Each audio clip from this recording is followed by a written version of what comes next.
तो इसको आगे देखते हैं, रैंडम वेरिएबल रैंडम प्रोसेस को। यहाँ पे अब हमारा टॉपिक शुरू हो रहा है, जॉइंट क्यूमुलेटिव डिस्ट्रीब्यूशन फंक्शन। ठीक है, तो कह सकते हैं कि जॉइंट CDF। तो ये है क्या है कि जॉइंट डिस्ट्रीब्यूशन फंक्शन और जॉइंट CDF जो कि हमारा कैपिटल F से डिनोट होता है।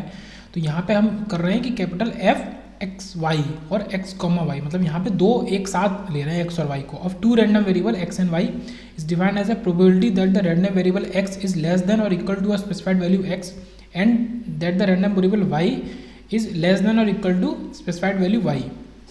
ये क्या दिखा रहा है कि जो प्रोबेबिलिटी है कि कैपिटल X हमारा स्मॉल x से लेस देन इक्वल है और कैपिटल Y स्मॉल y से लेस देन इक्वल है, ये इस चीज़ को दर्शा रहा है। ये जो F है हमारा जॉइंट PDF, ये प्रोबेबिलिटी के बारे में बात कर रहा है।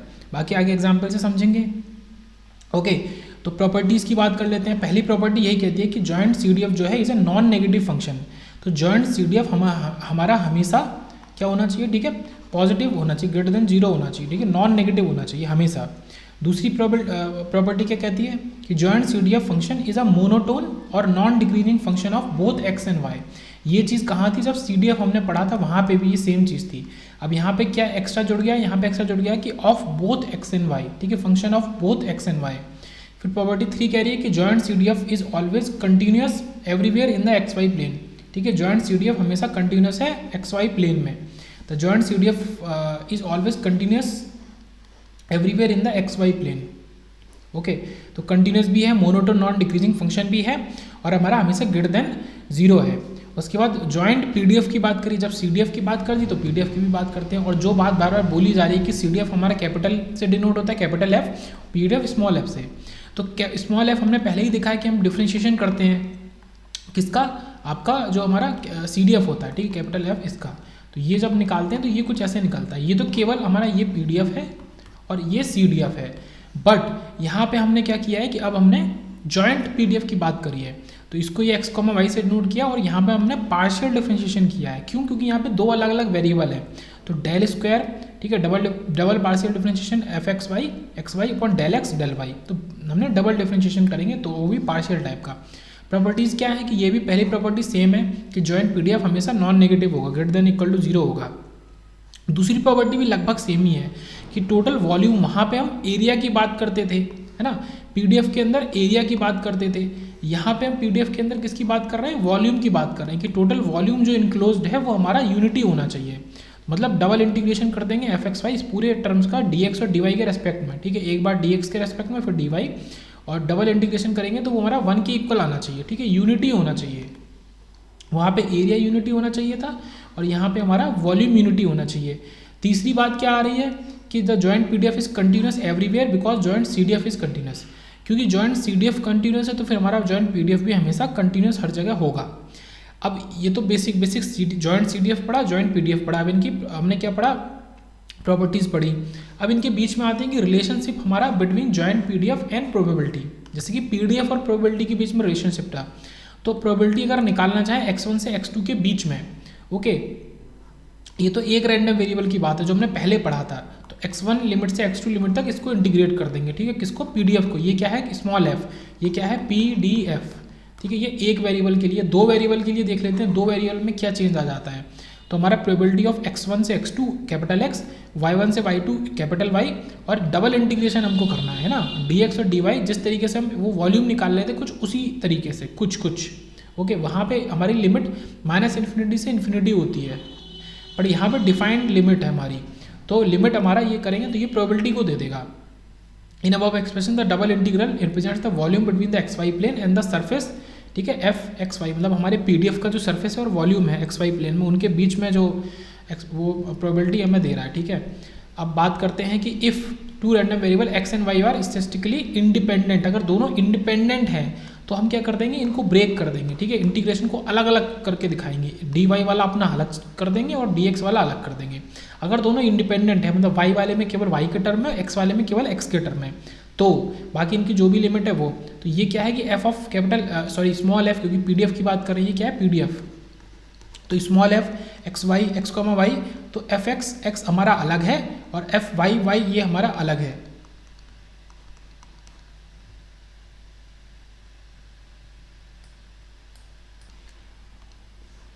ओके, तो ये हमारा क्या है, जब इंडिपेंडेंट है तो ये हमारा जॉइंट पीडीएफ हमें बता रहा है जिससे हमने ये प्रोबेबिलिटी निकाली है। अब अलग बात करते हैं, एग्जाम्पल देख लेते हैं कि the joint PDF of two random variable is express as, ठीक है, joint PDF if the random variable x and y are statistically independent then so that, तो हमें इसको शो करना है कि एफ ऑफ एक्स एक्स अलग है और एफ ऑफ वाई वाई अलग है। तो देखो ये सी डी एफ हमसे हम निकालेंगे, तो स्मॉल एफ जो निकालेंगे तो इसको डबल ये डिफ्रेंशिएट करेंगे partially. If random variable x and y are statistically independent then, तो फिर ये जो हमने जो डिफ्रेंशिएशन किया है कि del square upon del x del y, इनको अलग अलग कर सकते हैं। तो ये डी अपॉन डी एक्स अलग हो जाएगा और डी अपॉन डी वाई अलग हो जाएगा।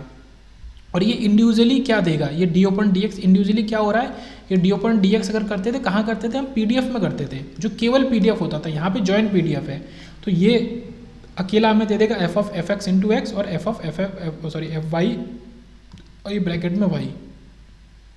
उसके बाद नेक्स्ट पे आते हैं, यहाँ पे कह रहा है कि a joint PDF probability density function of two random variable x and y is given as. तो चलो जॉइंट पीडीएफ हमें ऐसे दिया है, ठीक है, ये दिया है कि अदरवाइज जीरो और एक्स, और मतलब पॉजिटिव वैल्यू के लिए x greater than zero, y greater than zero के लिए e raise to minus x plus y. अब यहाँ पे हमें p of x probability x less than 1 निकालना है, probability x greater than y निकालना है और probability of x plus y less than 1 निकालना है। ओके, तो पहले इसको क्या करेंगे, अलग अलग करके लिख सकते हैं कि नहीं, पहले ये देखेंगे। मतलब मैं इस चीज़ को लिख रहा हूँ साफ साफ कि स्टैटिस्टिकली इंडिपेंडेंट है या नहीं है, ये चेक करेंगे। ओके, स्टैटिस्टिकली इंडिपेंडेंट है या नहीं है ये चेक करेंगे। तो देखो हमने अलग अलग करके लिखा है, e raise to minus x plus y जो ये है, e raise to minus x, e raise to minus y, ठीक है, अलग अलग करके लिखा है। ये हमारा स्मॉल, ये केवल पीडीएफ किसका बन गया, एक तो केवल x का बन गया और एक इंटू पीडीएफ हमारा केवल किसका बन गया, y का बन गया, दोनों अलग अलग आ गए, ठीक है। अब ये माइनस एक्स अलग है, माइनस वाई अलग है for x greater than zero और y ग्रेटर देन जीरो। अगर केवल x के बारे में बात वो कह रहा है कि x लेस देन 1, तो ये तो क्वेश्चन जो हमने पीडीएफ में पढ़ा था, केवल पीडीएफ में, यहाँ पे हम क्या देख रहे हैं, जॉइंट पीडीएफ। तो ये वही हो गया कि वहाँ पे केवल एक रैंडम वेरिएबल था x और उसके लिए प्रोबेबिलिटी निकालनी थी, कुछ ही लिमिट दी थी। तो x लेस देन 1 क्या है हमारा, 0 से 1, क्योंकि ये हमेशा पॉजिटिव वैल्यू के लिए होती है तो माइनस इन्फिनिटी लिखने की जरूरत नहीं है, 0 से 1 का इसका मतलब 0 से 1 है। तो e raise to minus x D x को इंटीग्रेट कर देंगे, आंसर जो भी आ जाएगा वो हमारा आंसर हो जाएगा। ओके, तो आंसर हमारा आ रहा है 1 माइनस 1 अपॉन ई, ये हमारा आंसर आ रहा है। नेक्स्ट देखते हैं, P of x greater than y हमें निकालना है। तो इसको निकालने के लिए हमने यूज़ किया है कि P of x greater than y किसके इक्वल है, 1 minus P of x less than y. अगर एक्स हमारा वाई से कम है अगर, और उसको 1 से माइनस कर देंगे तो हमारा x जब y से ज़्यादा होगा तो वो वैल्यू दे देगा। तो यहाँ पे p of x less than y क्या करेंगे कि पहले इसको अंदर इंटीग्रेट कर लेंगे 0 से y लिमिट लग के, क्योंकि x कहाँ से कहाँ तक है, x लेस देन y है, तो ये हमें लिमिट बता रहा है कि लिमिट हमारा 0 से y तक है, केवल किसकी, x की लिमिट, x इक्वल टू 0 से x इक्वल टू y तक। ओके, और ये अंदर डिफ्रेंशिएशन कर लेंगे, उसके बाद फिर जो बचेगा उसको dy और बाहर अलग से इंटीग्रेशन कर देंगे, सॉरी ये भी इंटीग्रेशन है। तो पहले ई रेज टू माइनस एक्स, ये हमने इंटीग्रेशन करके लिख दिया जो हमने ऊपर किया था उससे। अब ये जो सॉल्व हो के आया इसमें y लगा देंगे, तो ये पूरा जो ये टर्म है इसमें y आ जाएगा, x चला जाएगा केवल, तो ये dy, फिर से इसको टोटल इंटीग्रेट करेंगे, वैल्यू लगाएंगे तो ये हमें वैल्यू देगा फाइनल, ये 1/2 वैल्यू दे रहा है। ओके, और हमें निकालना है P of x greater than y, तो 1 माइनस कर देंगे तो ये 1/2 ये भी आ जाएगा। तो ये p of x less than y और p of x greater than y दोनों की वैल्यू 1/2 आएगी। इस तरीके से सॉल्व होगा ये जॉइंट पीडीएफ जॉइंट सीडीएफ। अब बात कर रहा है कि P of x plus y less than 1, यहाँ पे क्या है मेन चीज़, लिमिट निकालना कि x plus y is less than 1 या equal to 1, x plus y equal to 1। तो एक्स कहाँ से होगा हमारा, ये 1 माइनस वाई से, या फिर वाई कहाँ से होगा हमारा 1 माइनस एक्स। तो ये 0 से लेके 1 माइनस एक्स तक होगा। देखो ये जो है 0 से लेके 1 माइनस एक्स, यही यहाँ पे है, ये देखो 0 से लेके 1 माइनस एक्स। पहले डी वाई को हमने अंदर कर लिया, किसी को भी कर सकते हैं, डी एक्स को अंदर कर सकते हैं। तो डी वाई को अंदर किया तो 0 से 1 माइनस एक्स तक, अगर डी एक्स को अंदर करते तो 0 से लेके 1 माइनस वाई तक लिमिट हो जाती है। लिमिट यहाँ पे निकालना ज़रूरी है। लिमिट निकाली, फिर ये जो एक्सप्रेशन था इसको लगाया, इसको हमने फर्दर सॉल्व किया, तो इंटीग्रेट किया पहले डी वाई के रेस्पेक्ट में, फिर ये जो वाई आया इसमें एक्स लगा दिया। अब ये पूरा टर्म एक्स के रेस्पेक्ट में आ गया, केवल इसमें वाई कुछ भी नहीं है। इसको सॉल्व किया तो 1 माइनस 2 अपॉन ई आ गया। तो ये हमारा फाइनल आंसर हो जाएगा जब हमारा P x plus y less than 1 होगा। तो बस यहाँ पे लिमिट निकालना ज़रूरी है आपका। उसके बाद एक क्वेश्चन और देखते हैं कि the joint probability density function of two random variable x and y is given as, ठीक है, c of 2x plus y for 0 से 2 और 0 से 3 वाई जब होगा, ठीक है, x हमारा 0 से 2 है और y हमारा 0 से 3 है, तो ये सी ऑफ 2x प्लस वाई है, एल्स वेयर हमारा 0 है। तो कांस्टेंट c निकालना है हमें, तो वही चीज़ करी, इंटीग्रेशन किया, डबल इंटीग्रेशन, ये 0 से 2 पहला और दूसरा 0 से 3 तक लिमिट लगाई। तो पहले इसमें क्या करेंगे कि इंटीग्रेट कर लेंगे पहले dx के रेस्पेक्ट में, ओके, तो 2x, ये 2x क्या हो जाएगा 2x स्क्वायर बाई 2, और y अकेला क्या हो जाएगा yx, y क्या बन जाएगा yx, 2x क्या बन जाएगा 2x स्क्वायर बाई 2, तो ये बाहर क्या बचेगा c, और ये 2y प्लस 4 हमारा बच जाएगा। इसमें ये वैल्यू लगा देंगे, x की जगह 2 लगा 0 से 2 लगा देंगे लिमिट, है ना, तो x पूरी तरह गायब, केवल y बचा 2y प्लस 4 dy। इसको फर्दर और इंटीग्रेट कर लेंगे, और ये किसके इक्वल आना चाहिए, ये 1 के इक्वल आना चाहिए, ठीक है, ये हमने पहले ही देखा है कि जो वॉल्यूम होता है ये हमारा किसके इक्वल आना चाहिए, 1 के इक्वल आना चाहिए। तो इसमें ये लिमिट लगा रहे हैं तब भी ये 1 के इक्वल ही आना चाहिए, तो ये 1 के इक्वल करके तो हम c की वैल्यू निकाल लेंगे जो कि आ जाएगी 1/21। तो इस तरीके से इस क्वेश्चन में हमने c की वैल्यू निकाल ली 1/21। तो PDF CDF joint PDF joint CDF ये सारी चीज़ें हमें आनी चाहिए, ठीक है, वैल्यू 1 के इक्वल होगी, वहाँ पे एरिया PDF का एरिया, यहाँ पे PDF का वॉल्यूम 1 के इक्वल होगा। कुछ टॉपिक्स और देखते हैं, मार्जिनल डेंसिटीज़ की बात करते हैं, इनको जल्दी जल्दी देखेंगे। When the probability density function, ठीक है, f स्मॉल f और स्मॉल y, मतलब ये दोनों क्या है PDF है क्योंकि स्मॉल में है, for any single random variable are obtain from joint PDF, अगर इनको जॉइंट PDF से निकाला जाए then f(x(x) and f(y(y) are called marginal PDF। तो ये हमारे सिंपली मार्जिनल डेंसिटी या फिर मार्जिनल PDF, ये PDF कैसे होंगे मार्जिनल, और इन्हीं को हम क्या बोल देते हैं मार्जिनल डेंसिटी।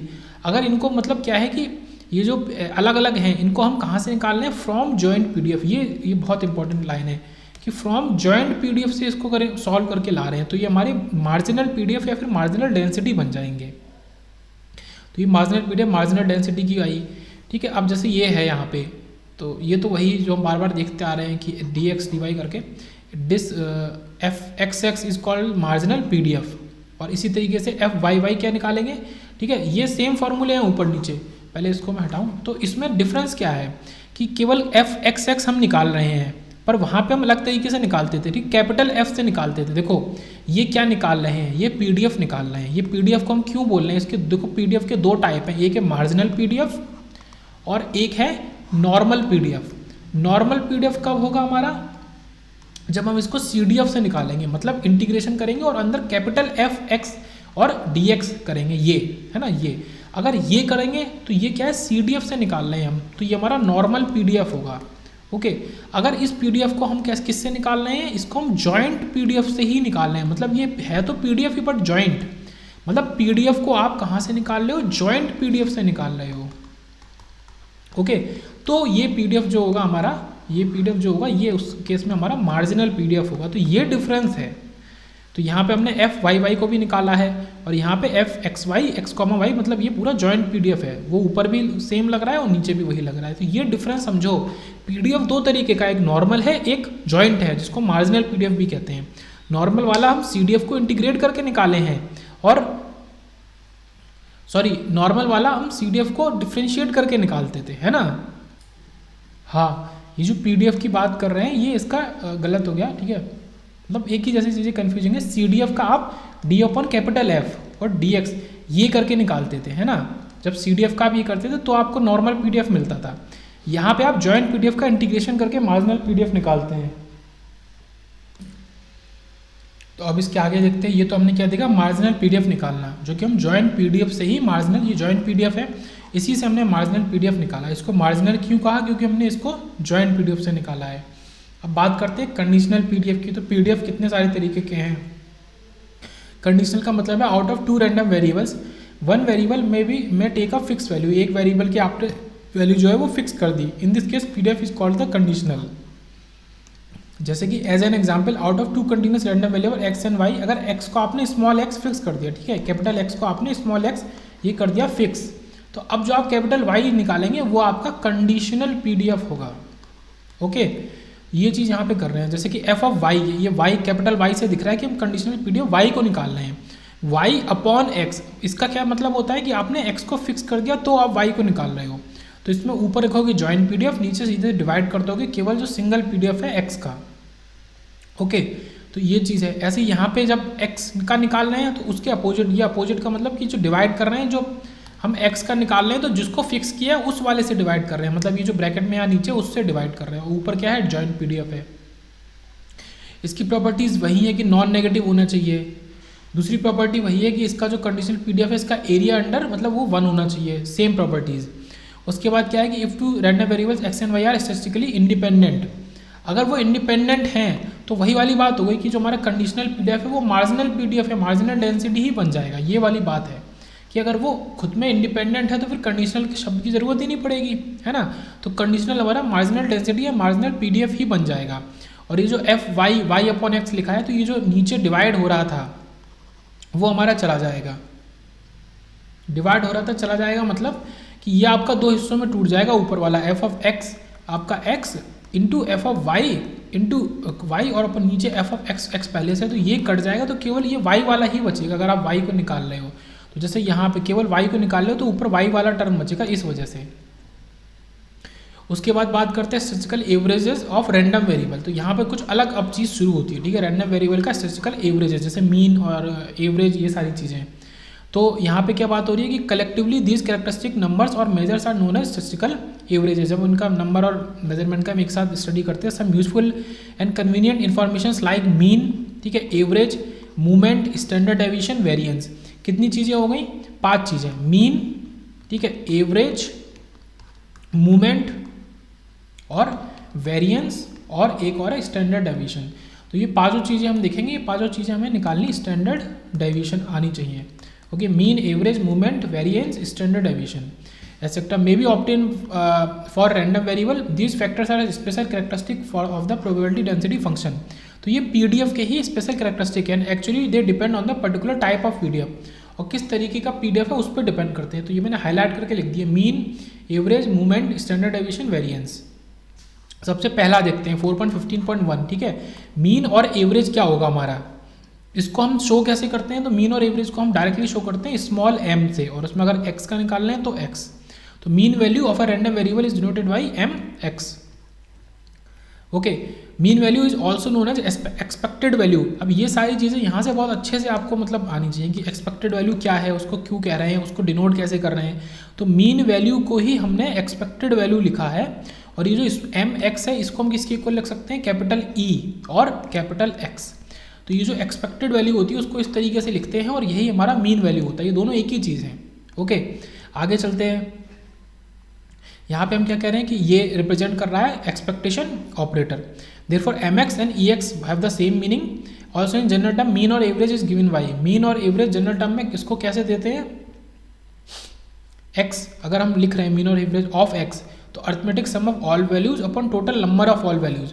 मतलब जैसे 5 सैंपल हैं, 2, 5, 8, ठीक है, 7, 1, तो इसका मीन क्या होगा? 2 + 5 + 8 + 7 + 1 और अपॉन, ये बीच में प्लस, और अपॉन कितनी वैल्यूज़ हैं? 5 वैल्यूज़ हैं। तो इससे जो वैल्यू निकलेगी वो मीन होगा इसका। ओके, उसके बाद नेक्स्ट बात करते हैं कि mean value of discrete random variable. अब डिस्क्रीट की बात कर रहे हैं, जैसे कि हमारा कैपिटल X में कुछ ऐसे टर्म्स हैं, ठीक है, डिस्क्रीट है मतलब गिने जा सकते हैं, इन्फिनाइट नहीं है। तो मीन क्या होगा? x1 में प्रोबेबिलिटी ऑफ x1 मल्टीप्लाई कर दोगे तो पहला टर्म, फिर x2 into probability of px2, फिर x3 probability of x3 up to xn probability of xn, और सबको सम कर दो तो वो आपका मीन दे देगा। ये एक अलग फॉर्मूला हो गया मीन का। तो यहाँ पे प्रोबेबिलिटी हमारी इन्वॉल्व हो गई। तो इसमें क्या आ रहा है कि mean value of discrete random variable, तो क्या होगा? mx इक्वल टू ex, मतलब वही एक्सपेक्टेड वैल्यू, इसको हम x बार से डिनोट कर रहे हैं यहाँ पे। मतलब ex जो है हमारा और जो mx है उसको हम यहाँ पे किससे? x बार से डिनोट कर रहे हैं। तो summation of x into probability of x, मतलब xi में वैल्यू रख दो। मतलब कुल मिला के क्या है कि जैसे x1 px1, ठीक है, फिर x2 px2, जो हमने ऊपर देखा। तो यही चीज़ है कि जो भी टर्म है उसमें उसकी प्रोबेबिलिटी मल्टीप्लाई करके सबका सम कर दो। तो ये हमारा डिस्क्रीट मीन हो गया, x बार से डिनोट किया और ex से डिनोट किया है। ओके, फिर आता है mean values of continuous random variable.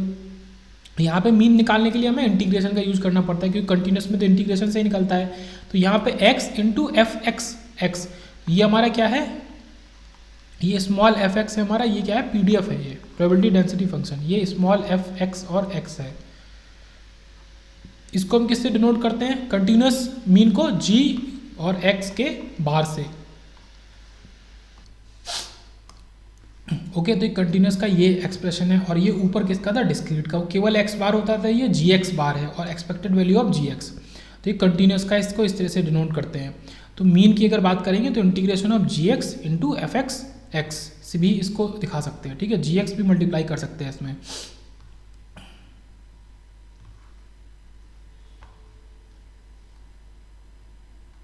तो ये हो गया हमारा, इसको मैं हटा दूँ, ठीक है, x इंटू सिर्फ स्मॉल x इंटू या फिर gx इंटू ये मल्टीप्लाई करके ये हमारा मीन निकला किसका, कंटिन्यूस का।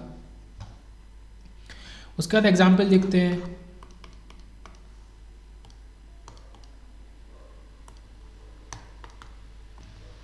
फोर 4.21 यहाँ पे क्या कह रहा है, the random variable z is a function of another random variable x in such a way that z is equal to cos x। Okay, z is equal to cos x है और z एक random variable है जो कि किसी और x का function है, ठीक है, क्योंकि इसमें देखो x आ रहा है and x is uniformly distributed in the interval -π से π। अब ये -π से π में हमारा डिस्ट्रीब्यूटेड है, तो ये कैसा हो गया, कंटिन्यूस हो गया। ओके, और यहाँ पे देखो एक इंपॉर्टेंट बात लिखी है, ठीक है, कुछ नहीं है, हिंट है, मतलब अलग चीज़ का है कि ओपैम एक ऑल पास फिल्टर की तरह काम करता है। एक ये बढ़िया एमसीक्यू का पॉइंट है। चलो इसको छोड़ते वापस आते हैं कि हमारा -π से π में डिस्ट्रीब्यूटेड है x। ओके, तो कंटिन्यूस हो गया। तो मीन वैल्यू ऑफ z आपसे पूछ रहा हो, z अपने आप में क्या है, रैंडम वेरिएबल, इसका मतलब है आपको वो gx वाला निकालना है, gx बार। ओके, तो देखो मीन निकालने का वही तरीका है, ये z जो है इसको हमने gx के इक्वल मानना है, ये एक फंक्शन है, मतलब gx हमारा x पे डिपेंडेंट है, मतलब gx जो z है वो z x पे डिपेंडेंट है और x कंटिन्यूस है, तो इस वजह से हमें ये gx बार निकालना पड़ेगा, जिसको m लिखो या फिर gx बार भी लिख सकते हो। ओके, ये gx into F of x, ये pdf, तो ये pdf हमने लिखा है इसका, तो cos x इंटू 1/2π, ये हमें क्वेश्चन में गिवन है। ये स्मॉल f क्या होता है, pdf, ये हमें क्वेश्चन में गिवन है और ये गिवन होना भी चाहिए। तो 1/2π -π से π के लिए तो यही किया, देखो फंक्शन हमारा cos x इंटू pdf, दोनों को मल्टीप्लाई किया, 1/2π बाहर आया, इसका इंटीग्रेशन कर दिया, ये हमारा सॉल्व होकर आ गया 0। तो इसका मीन, आपका मीन वैल्यू आ गई इस फंक्शन की 0। तो देखो इस तरीके से निकाल सकते हैं। आपको चेक करना है डिस्क्रीट मीन है या फिर कंटिन्यूस टाइप का मीन है। और जो डिस्क्रीट वाला मीन था उसमें क्या था कि आपका जो मीन, मतलब जो टर्म है जैसे x3 और उसमें उस x3 की प्रोबेबिलिटी मल्टीप्लाई करके सबका सम करना था, वो आपका डिस्क्रीट मीन है। तो मीन हमने देखा, मीन दो तरीके का, कंटिन्यूस और डिस्क्रीट, और एक नॉर्मल मीन। नॉर्मल का तो एग्जाम्पल दिया ही था, जैसे अगर 5 वैल्यू है, 5, 7, 8, 3, 2 सबको ऐड करना है और अपन 5 से डिवाइड कर देना है। ओके, तो नेक्स्ट आते हैं मूवमेंट और वेरिएंस के ऊपर। मूवमेंट का क्या मतलब होता है, the nth movement of any random variable x may be defined as the mean value of x की पावर n। तो एक मूवमेंट को हम कैसे डिफाइन करते हैं, gx इक्वल टू x की पावर n। ये जो x की पावर n है यही हमारा मूवमेंट है। ओके, मीन क्या होता है, gx बार, जो हमने मीन कंटिन्यूस का निकाला था gx बार, तो ये हमारा gx इसके इक्वल था, तो इसका बार मतलब xn का बार, तो ये हमारा क्या दे रहा है, मूवमेंट दे रहा है। और इसको हम और इस तरीके से भी लिख सकते हैं कि e ऑफ x की पावर n, तो ये भी हमें क्या बता रहा है कि ये मूवमेंट है, और e ऑफ x क्या है हमारा, ये मीन है। तो ये x की पावर से इसमें चीज़ें बदल जाती हैं, जो ये x की पावर n कर दिया, इससे ये मूवमेंट और मीन में डिफरेंस क्रिएट हो रहा है। इसको सॉल्व करने का तरीका क्या है, तो इंटीग्रेशन करना है, x की पावर n मल्टीप्लाई करना है, और किस में, इसी में हमारा जो pdf है स्मॉल f x dx में। ओके, तो केवल x की पावर n मल्टीप्लाई करने से आपका वो मूवमेंट बन जाएगा। अगर n को हम 1 रख देते हैं, ओके, n को 1 रख देते हैं, तो देखो ये क्या बन जाएगा, e ऑफ x, मतलब x की पावर 1 x हो जाएगा, तो e ऑफ x बार यहाँ पे e ऑफ x, तो ये फिर से वही आ जाएगा मीन। मतलब जो मूवमेंट होता है, मतलब फर्स्ट मूवमेंट जो होता है किसी भी रैंडम वेरिएबल x का, वो मीन ही होता है, वो उसकी मीन वैल्यू ही होती है, will be same as its mean value. तो ये चीज़ है कि जो फर्स्ट मूवमेंट होता है वो उसकी मीन वैल्यू के ही इक्वल होता है। ओके, सेकंड मीन निकालते हैं। सेकंड मीन निकालेंगे तो एक्स स्क्वायर बार, ये x की power 2 bar e of x square, तो ये हमारा क्या है, सेकंड मीन है। सेकंड मीन बोलो या सेकंड मूवमेंट बोलो, सेकंड मीन नहीं, second movement. First movement mean होता है, मतलब वो एक डिफाइंड वैल्यू है कि भाई फर्स्ट मूवमेंट को हम कुछ और कहते हैं, क्या कहते हैं, मीन कहते हैं। तो ये सेकंड मूवमेंट है, तो एक्स स्क्वायर इंटू हमारा ये pdf F x D x. यहाँ पे x square bar is known as mean square value, तो ये एक्स स्क्वायर बार जो है सेकंड मूवमेंट जो है वो हमारा ये क्या है, सेकंड मूवमेंट। ये हम इसको हम क्या कहते हैं, इसको हम मीन स्क्वायर वैल्यू कहते हैं ऑफ रैंडम वेरिएबल एक्स। ठीक है, क्या कहते हैं? Mean square value of random variable x.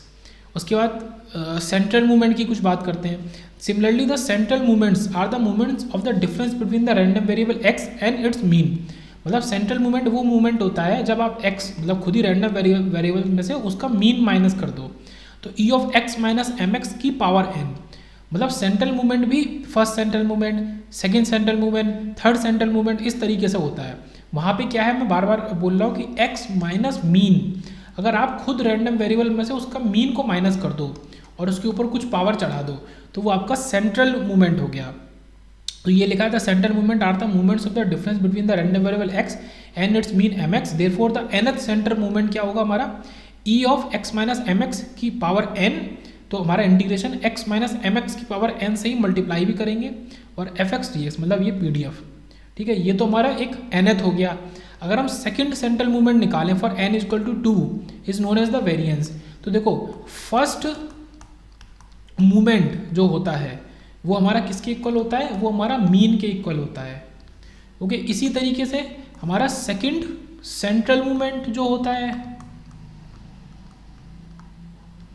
इसको मैं इधर लिखूंगा, तो सेकंड सेंट्रल मूवमेंट हमारा किसके इक्वल होता है, वो हमारा वेरिएंस के इक्वल होता है। तो देखो मीन और वेरिएंस यहाँ से निकल के आया आपके मीन और वेरिएंस कि पहला मूवमेंट जो होगा वो मीन होगा और दूसरा सेंट्रल मूवमेंट जो होगा वो हमारा वेरिएंस होगा। जब आप इस इक्वेशन में आप n की वैल्यू 2 रखोगे तो वेरिएंस कैसे लिखेंगे, variance of x expected value of x minus M x का स्क्वायर। ओके, तो ये वैल्यू आई, तो वेरिएंस को हम ये सिग्मा एक्स स्क्वायर से भी डिनोट करते हैं। मतलब ये जो x माइनस एम एक्स है इसको हमने क्या ले लिया, सिग्मा मान लिया है। तो सिग्मा का स्क्वायर इसका स्क्वायर और सिग्मा का स्क्वायर एक ही बात है। तो सिग्मा स्क्वायर इज वेरिएंस, तो x माइनस एम एक्स का square into f x x D x, ये हमारा वेरिएंस देगा। Hence it is clear that variance provides an indication about randomness of the random variable।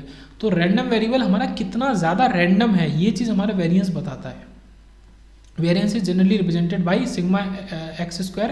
तो ये variance x या फिर where x से भी डिनोट करते हैं या फिर एक्सपेक्टेड वैल्यू ऑफ आपका x माइनस एम एक्स का स्क्वायर। तो ये तीन अलग अलग आपके तरीके हो गए वेरिएंस को शो करने के। ये फॉर्मूला फिर से रिपीट करके लिखा है कि integration x minus M x का square into f x x D x. अब आप इसको इन्होंने क्या बोला है कि इसको हमने और ज़्यादा एक्सपेंड कर लिया है क्योंकि देखो एक्सपेक्टेड वैल्यू क्या है, x माइनस एम एक्स का होल स्क्वायर है। तो इसको जब एक्सपेंड करेंगे तो ये क्या बन जाएगा, x square minus 2mx into x plus small M square.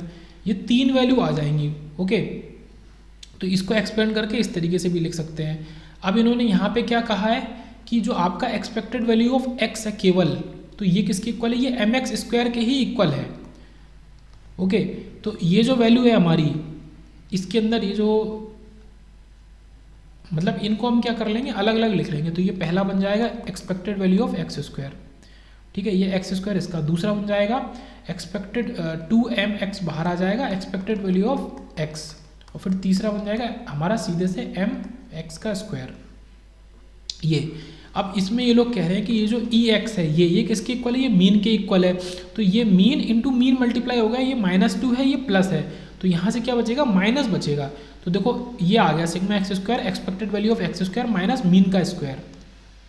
Okay, तो ये आया, तो ये क्या है, मीन स्क्वायर वैल्यू और ये स्क्वायर ऑफ मीन वैल्यू। देखो मतलब रिदमिक चीज़ है कि mean of square value minus square of mean value. मतलब एक तो मीन स्क्वायर वैल्यू अलग होता है जो हमने पढ़ा है, expected value of x square. ये क्या है आपका सेकंड मूवमेंट है, दिस इज सेकंड मूवमेंट और फर्स्ट मूवमेंट इज मीन। और इसमें से क्या माइनस कर रहे हैं, फर्स्ट मूवमेंट का square, square of mean value मतलब स्क्वायर ऑफ फर्स्ट मूवमेंट की वैल्यू। तो वेरिएंस जो है ये सिग्मा एक्स स्क्वायर, ये हमारा एक्स बार स्क्वायर मतलब ये आपका सेकंड मूवमेंट है, तो x bar square minus M x square. अब इसी ये वेरिएंस हमने सीखा, तो इसी वेरिएंस का अगर हम स्क्वायर रूट ले लेंगे तो वो हमारा स्टैंडर्ड डेविएशन कहलाता है। तो स्टैंडर्ड डेविएशन तो आसान है, तो ये जो सिग्मा एक्स स्क्वायर है केवल सिग्मा एक्स जो होता है ये हमारा स्टैंडर्ड डेविएशन होगा, मतलब root of E x square minus M x square, ये आपका क्या होगा, स्टैंडर्ड डेविएशन होगा। स्टैंडर्ड डेविएशन क्या बताता है, standard deviation gives the measure of spread observe over the values of x. मतलब जो हमारा एक्स की वैल्यूज है वो कितनी ज़्यादा फैली हुई है समय के साथ में, मेजर्स ऑफ स्प्रेड ऑब्जर्व, कितना स्प्रेड हमें देखने को मिला है ठीक है, विद रिस्पेक्ट टू मतलब x related to mean value, मतलब समय के साथ कितना हमारा एक्स की वैल्यू जो रैंडम वेरिएबल है उसकी वैल्यूज कितना ज़्यादा फैली हुई है वो हमारा स्टैंडर्ड वेरिएबल बताता है। एक दो क्वेश्चन देख लेते हैं। तो पहला एग्जाम्पल क्या कह रहा है कि the PDF of a continuous random variable is of form, ठीक है, ये PDF हमें दे दिया अलग से। मीन ऑफ रैंडम वेरिएबल हमें निकालना है, तो मीन हमें पता है कि x इंटू एफ जो PDF होता है वो होता है, तो x में ये मल्टीप्लाई कर देंगे PDF, इसका इंटीग्रेशन कर देंगे माइनस इन्फिनिटी से इन्फिनिटी तक। तो ये इंटीग्रेशन सॉल्व होकर हमारा क्या वैल्यू देगा, अच्छा यहाँ पे इन्हें ये भी किया है, ठीक है, mean of the random variable निकालना है, तो ये हमने किया x into 1/2 e⁻² minus mod x। अभी जो मॉड x है इसको भी हमें देखना पड़ेगा कि क्या वैल्यू देगा, तो x/2 फॉर, ठीक है, पहला मीन के लिए x/2 e⁻² minus mod x हमारा fx के इक्वल है, तो mx हमारा किसके इक्वल है, fx dx के इक्वल है। मतलब इस पूरे को, इसमें जो ये जो हमारा fx था इसमें हमने पूरे में क्या किया, x भी मल्टीप्लाई कर दिया, इसी को fx मान लिया। अब क्योंकि fx हमारा एक ऑड फंक्शन है, ये ऑड फंक्शन है, तो f ऑफ माइनस एक्स किसके इक्वल होगा, माइनस ऑफ fx के इक्वल होगा। अब क्योंकि ये ऑड फंक्शन है और ऑड फंक्शन का इंटीग्रेशन आपका माइनस इन्फिनिटी से इन्फिनिटी की लिमिट में है, हमेशा ऑड फंक्शन का इंटीग्रेशन ये मतलब एक स्टैंडर्ड बात है कि वो 0 के इक्वल होता है। ओके, तो ये चीज़ यहाँ पे सही हो जाएगी। उसके बाद एक क्वेश्चन और देखते हैं कि the probability density function PDF of a continuous random variable x in the range -3 से 3 इज डिफाइंड बिलो, ये हमने PDF पहले से दे दिया है। Verify the area under the curve is unity, पहले तो वेरीफाई करना है कि area under the curve unity है। दूसरा also prove that the mean is 0, दो चीज़ हमें करनी है।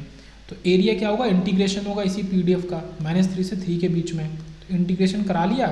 और देखो 3 अलग लिमिट है, -3 से 1 तक, मतलब अगर हम नंबर लाइन बनाते हैं तो -3 से -1, 1 से -1 से 1 और 1 से 3, तो ये आपकी 3 हो गई, ठीक है, 1 पार्ट 2 पार्ट 3 पार्ट, तो ये तीनों को हमने यहाँ इंटीग्रेट कर लिया है, 1 2 और 3, ये इंटीग्रेट हो गया, 1 वैल्यू दिया, तो ये तो इसने वेरीफाई कर दिया कि ये यूनिटी है, एरिया अंदर the PDF curve is unity.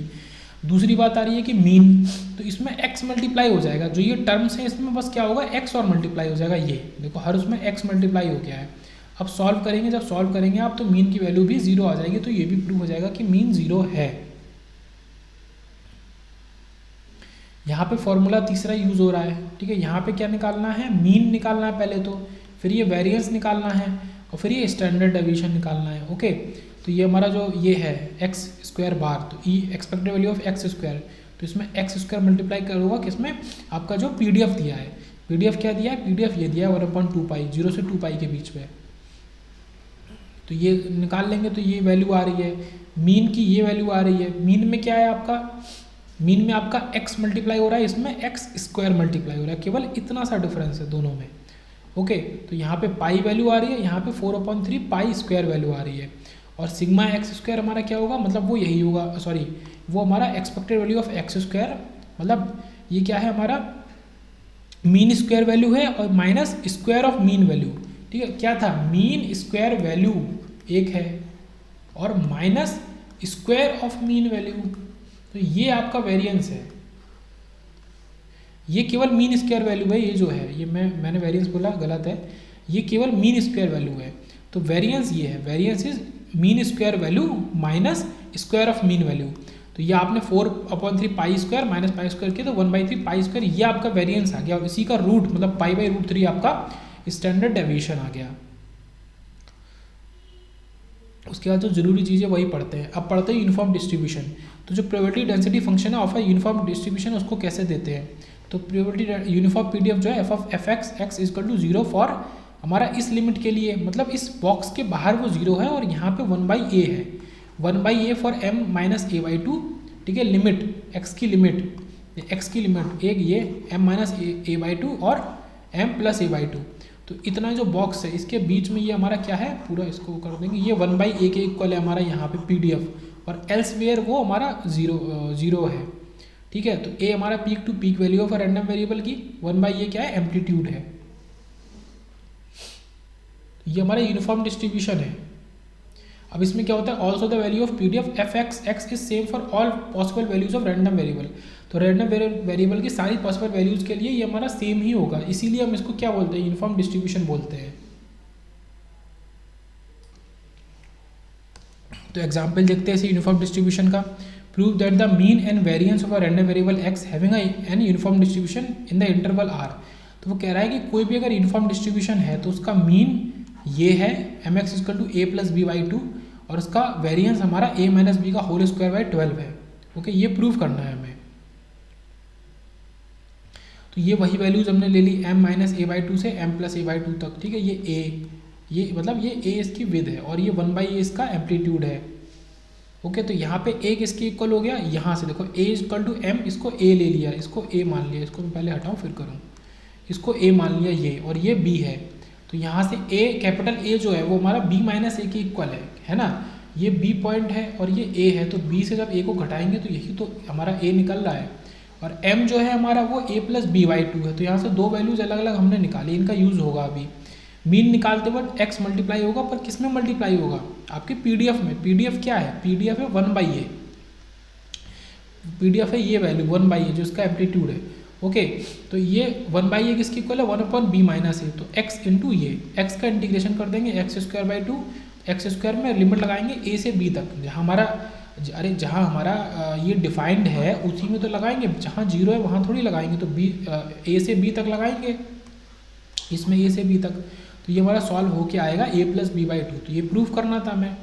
अब वेरिएंस निकालना है तो सिग्मा एक्स स्क्वायर, तो हम करेंगे x माइनस एम एक्स का होल स्क्वायर इंटू वही PDF। तो x माइनस एम एक्स का whole square into 1/b minus a, क्योंकि ये हमारा PDF क्या, PDF यही था हमारा। उसके बाद x माइनस एम एक्स को हम ले लेंगे y, ठीक है। Then dx equal to dy change कर लेंगे, लिमिट चेंज कर लेंगे।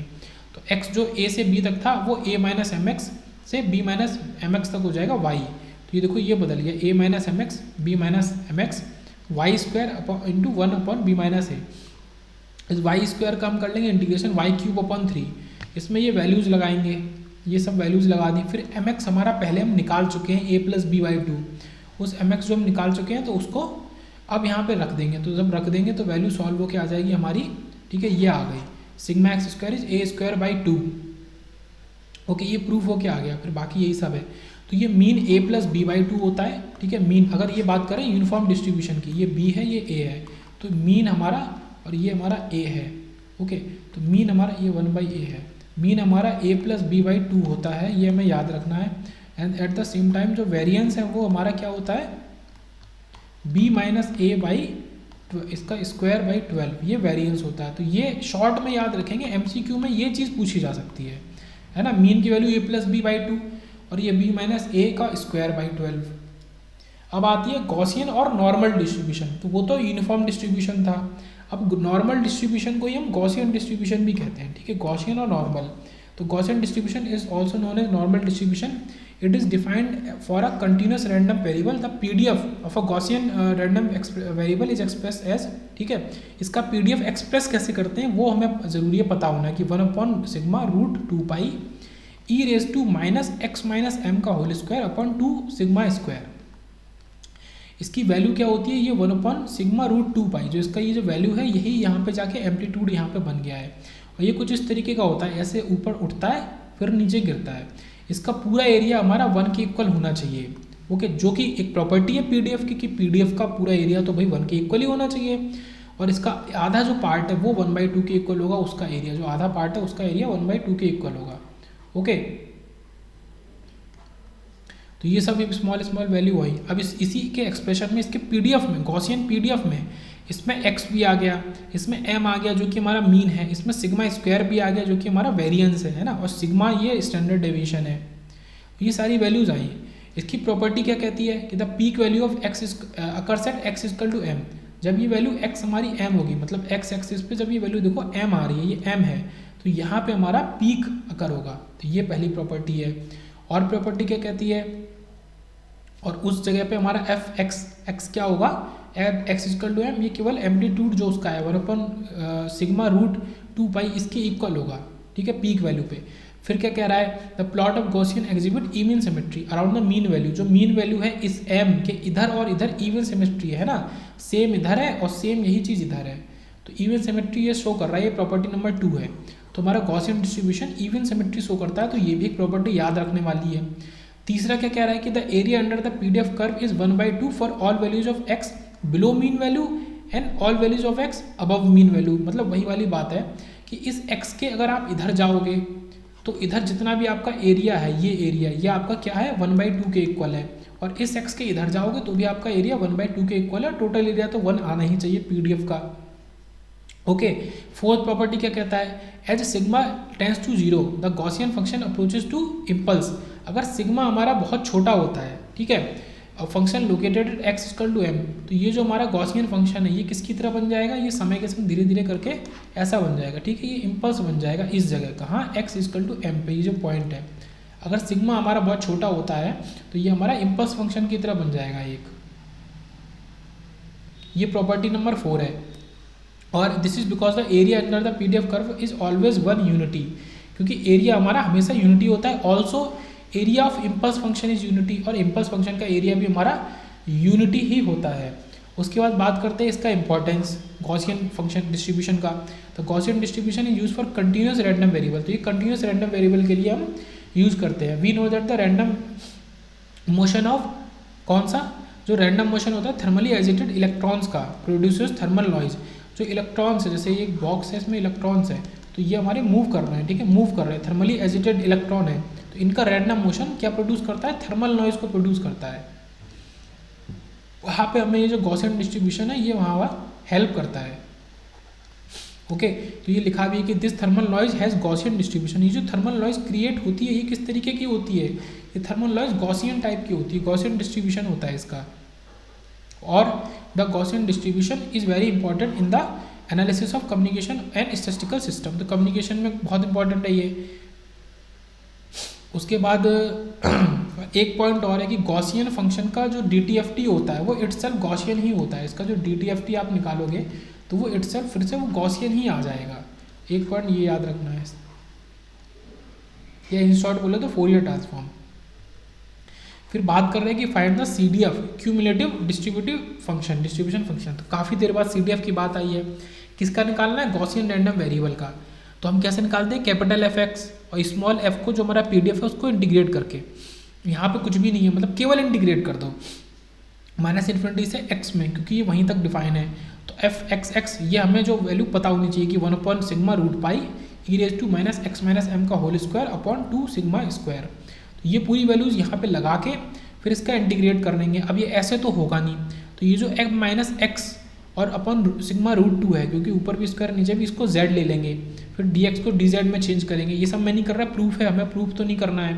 ये सब चेंज करेंगे तो ये हमारा क्या हो जाएगा, पूरा ऐसे करके सॉल्व होके ये आ जाएगा एरर फंक्शन। ये हमारा ERFC बना, ये क्या बना, ERFC ऑफ u, ये हमारा क्या कहलाता है, एरर फंक्शन कहलाता है। तो गॉसियन का CDF देखो फाइनली ये आया, जो कि इंपॉर्टेंट है याद करना। गॉसियन CDF हमारा क्या है, कैपिटल Fxx है, 1/2 अलग है, फिर एरर फंक्शन है ERFC, इसको एरर फंक्शन बोलते हैं, और m-x/σ√2। तो जो हमने z लिया था ना, हमने z कहाँ लिया था, ये देखो m-x/σ√2, यही तो हमने z लिया था, यही z आता है। मतलब इसी z को जो हम लेके सॉल्व कर रहे हैं तो आंसर में यही z आता है। अगर मैं बोलूँ तो 1/2 एरर फंक्शन ऑफ z, इसको भी हम बोल सकते हैं कि ये CDF है। बट आपको z बताना पड़ेगा कि z है क्या। z आपका m-x/σ√2 है।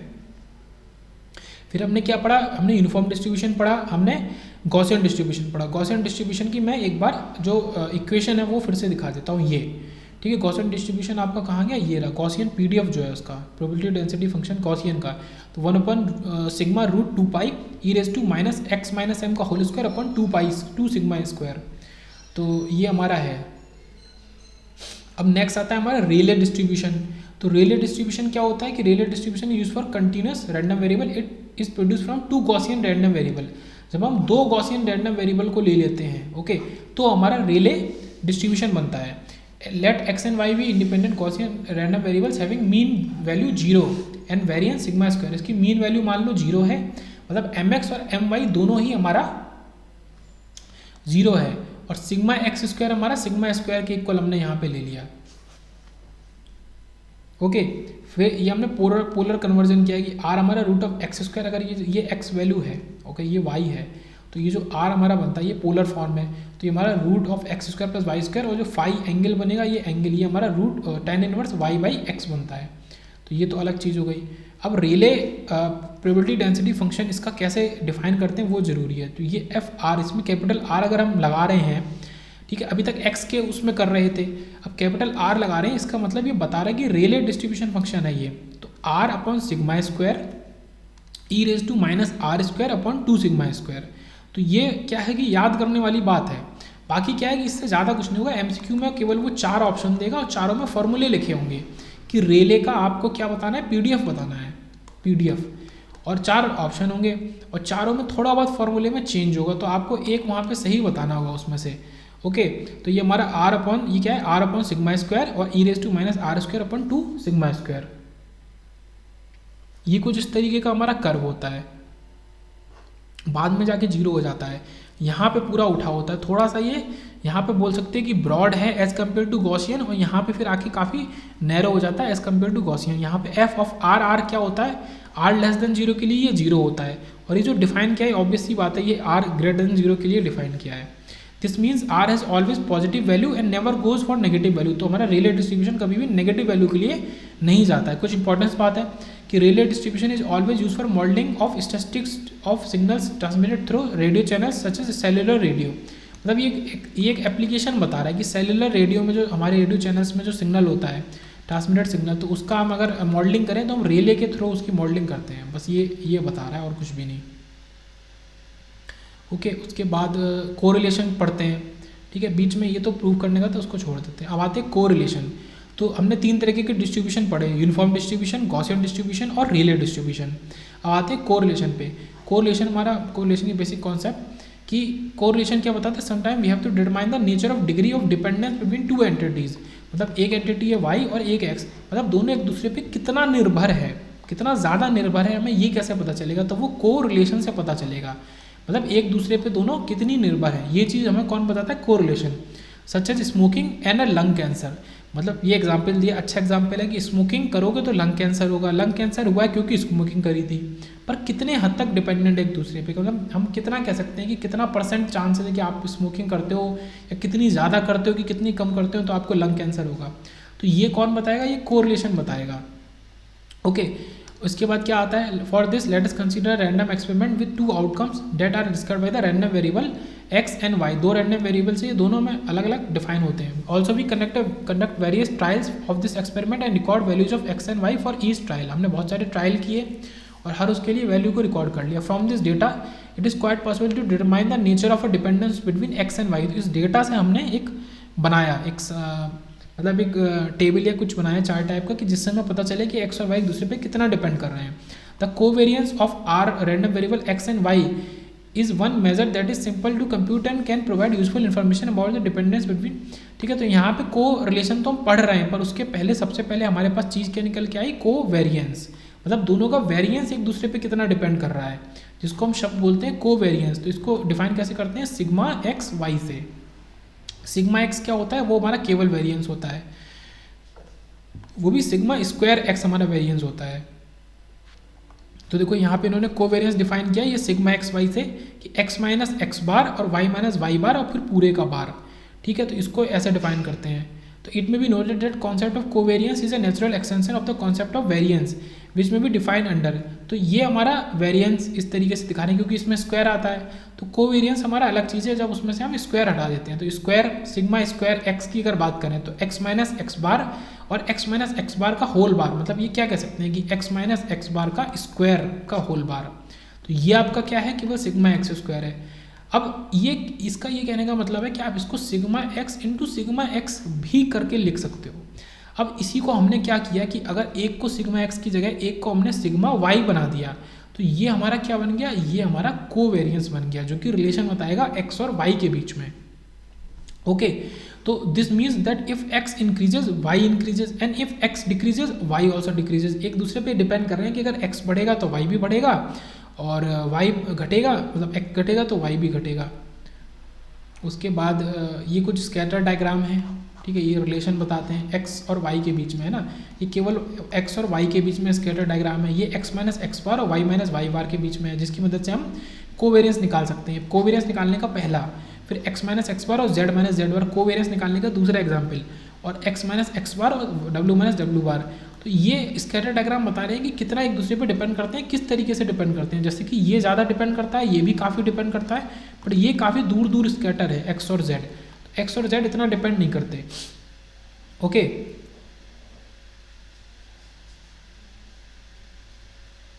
उसके बाद आता है पॉजिटिव कोरिलेशन, नेगेटिव कोरिलेशन। तो ये तो कोवेरियंस हमारा है। The covariance is positive in the example under consideration. In such cases, we said that a positive correlation exists between variables x and y. We can conclude that a positive correlation implies variation of two variables in harmony. Positive correlation का सीधा सा मतलब है कि variation of two variables in harmony, दोनों harmony में very करेंगे, मतलब एक दूसरे को बिल्डअप करेंगे, घटाएंगे नहीं, ठीक है, इन सेम डायरेक्शन अप और डाउन, ठीक है। मतलब पॉजिटिव का ये मतलब है कि पॉजिटिवली हम बात कर रहे हैं दोनों के बारे में। नेगेटिव कोरिलेशन में क्या है कि it means that they are dependent, एक दूसरे पर डिपेंडेंट है, कि एक बढ़ेगा तो दूसरा घट जाएगा। मतलब क्या कह सकते हैं कि इन्वर्सली प्रोपोर्शनल है, ये कह सकते हैं। अगर कुछ इस तरीके का रिलेशन होगा तो आपका वो नेगेटिव कोरिलेशन होगा उस जगह पे। कोरिलेशन उस प्रॉपर्टी को बोल रहे हैं, और जो फॉर्मूला है वो हमारा कोवेरियंस कहलाता है।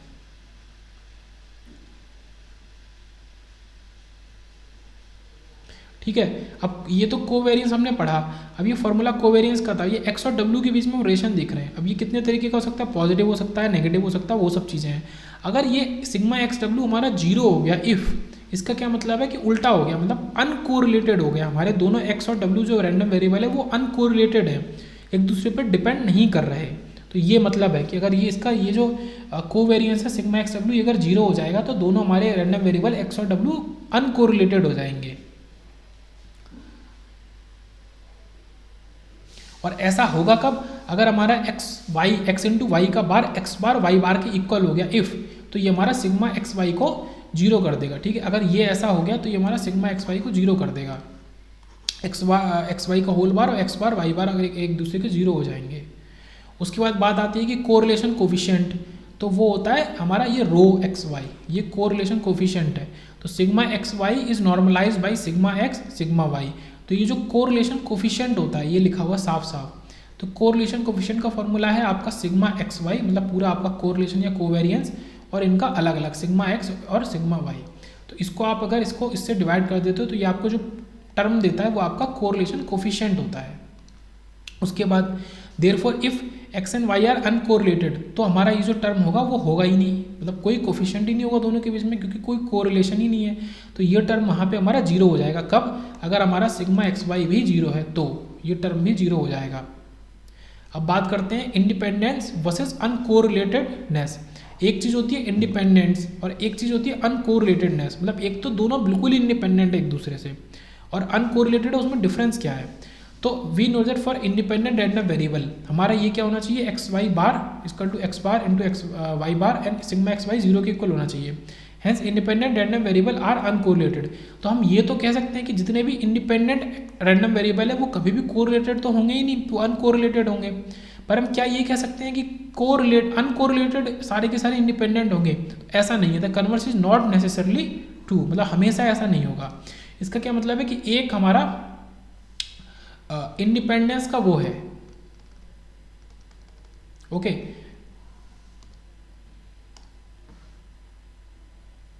और एक हमारा ये अनकोरिलेटेडनेस का है। मतलब जितने भी ये हमारे इंडिपेंडेंट हैं तो ये हमारे अनकोरिलेटेड तो हैं ही हैं, पर बहुत सारे ऐसे ये हमने सेट बनाया है, बहुत सारे ऐसे अनकोरिलेटेड वाले केसेस होंगे जो कि इंडिपेंडेंट नहीं होंगे। मतलब ये बड़ा सेट है अनकोरिलेटेडनेस का, और इंडिपेंडेंट वाला हमारा थोड़ा छोटा सेट है, बट उसी का सबसेट है।